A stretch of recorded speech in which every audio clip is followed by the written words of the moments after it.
इसका नाम है सिकंदर, शान शमशीर।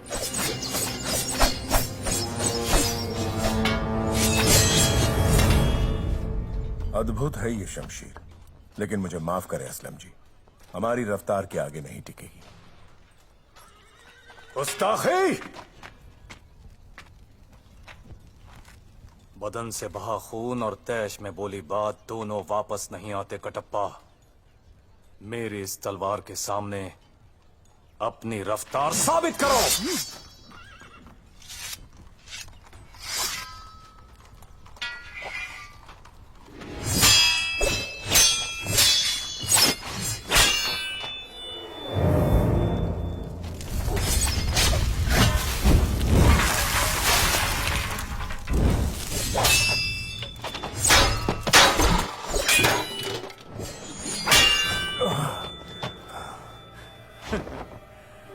अब समझे कटप्पा?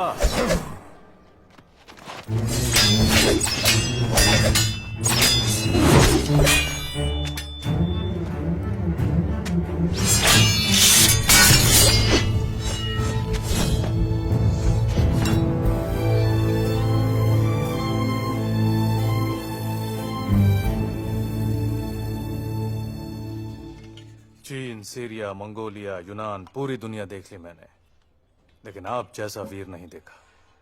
आपके साथ दस्तरखान पर बैठना मेरे लिए फक्र की बात होगी। आइए कटप्पा। मुझे माफ करें असलम जी, गुलाम को राजघराने के साथ उठने बैठने की अनुमति नहीं है। गुलाम? इतने बड़े हथियार खाने के अधिपति आप एक गुलाम? हाँ असलम जी, ऐसा गुलाम कहाँ होगा जो युद्ध के लिए हथियार बनाता है, युद्ध में अपनी जान पर खिलकर राजा की जान बचाता है और युद्ध के बाद राजा के चरणों में पड़ा रहता है। बोलिए, आपकी आजादी के लिए महाराज को कितनी कीमत चाहिए? मैं 10, 50, 100 गुना देकर आपकी आजादी खरीद लूंगा। बोलिए। इस गुलाम की कोई कीमत नहीं असलम जी।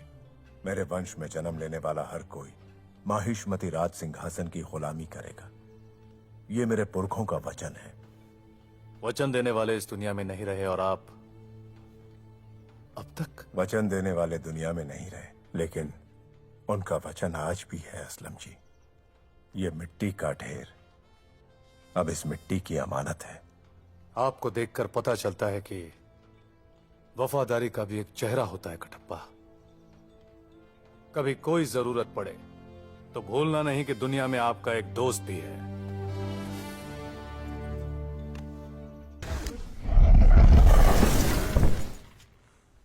प्रभु, उस सांड को जंगल से लाए हुए 2 दिन बीत चुके हैं। अभी तक हम उसे वश में नहीं कर सके।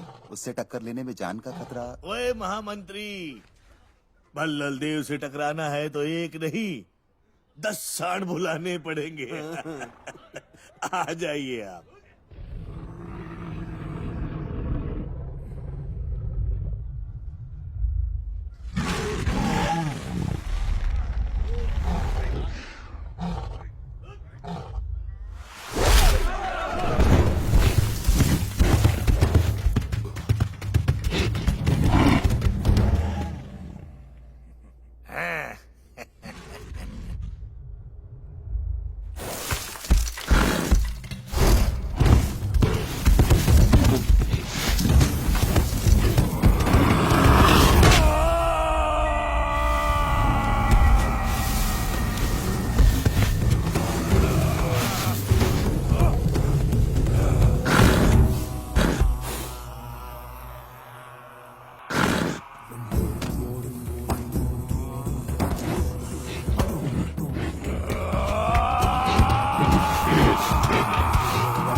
कबीर नहीं हो रहा। मैं देखा है। हाँ?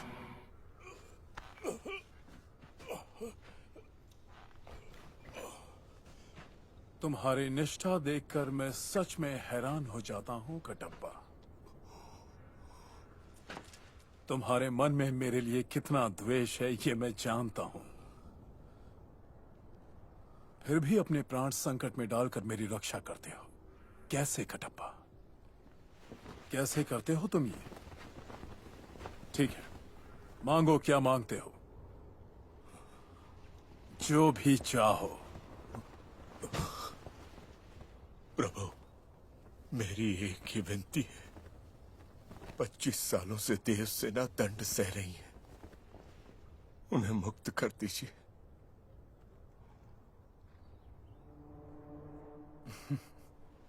ठीक है, वचन दिया तो दिया।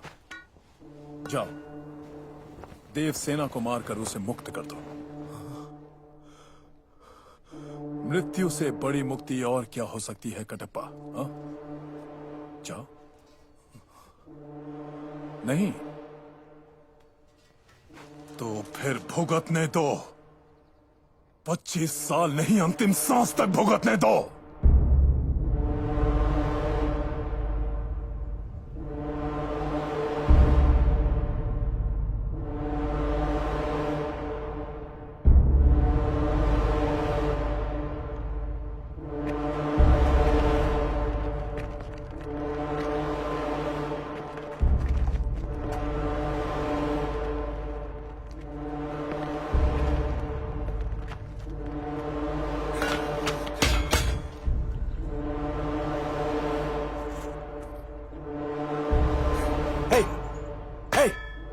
हे बुढ़िया, उठ।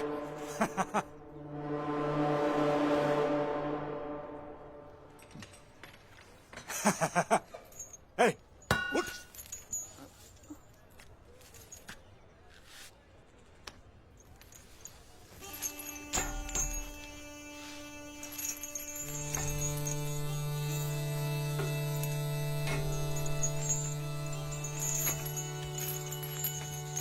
हाँ?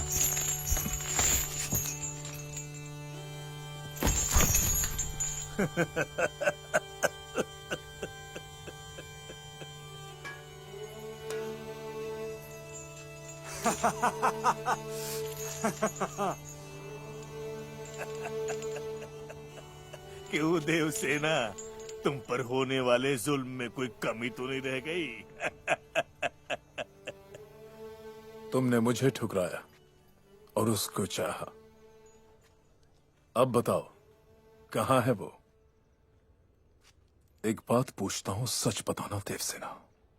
इतने सालों में किसी ने भी, कभी भी, कहीं भी उसका नाम तक पुकारा है? उन अंधेरी रातों में, कैद खानों के सन्नाटों में, क्या तुम्हें अपनी बेड़ियों की गूंज में कभी भी उसका नाम सुनाई दिया?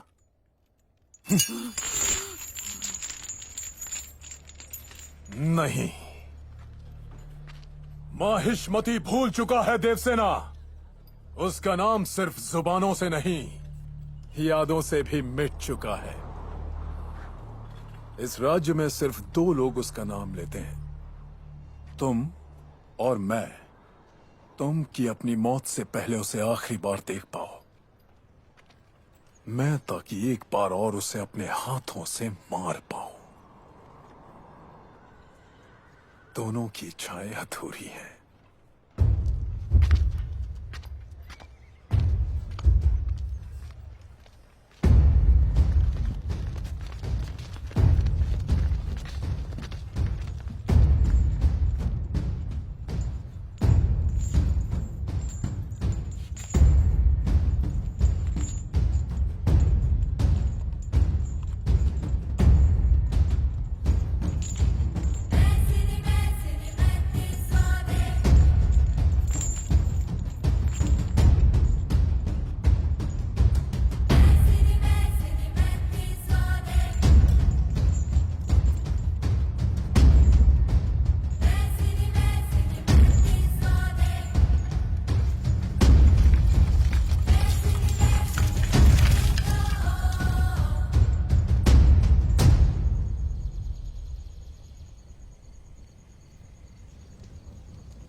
देवसेना, इस बार तो मान जाइए। आप आज्ञा दें तो बेड़ियां तोड़कर आपको मुक्त कर दूं। क्या जीवन भर आप कैदी बनी रहेंगी? नहीं कटप्पा, मेरा बेटा आएगा, वही मुझे छुड़ा कर ले जाएगा। मरा हुआ बेटा कैसे आएगा मां? मेरा बेटा जीवित है, वो मुझे ढूंढता हुआ जरूर आएगा। जो बेटा जीवित ही नहीं है, उसकी प्रतीक्षा में आप क्यों इतना कष्ट भोग रही हैं? इस भ्रम से निकलिए मां। आपको मुक्त करवाने का अवसर मुझे बार बार नहीं मिलेगा।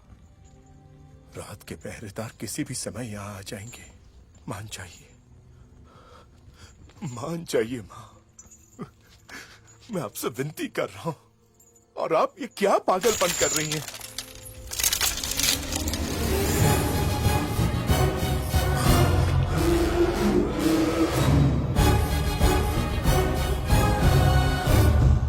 मेरा लकड़ियां बटोरना तुम्हें पागलपन लगता है ना कटप्पा? चिता सजा रही हूं।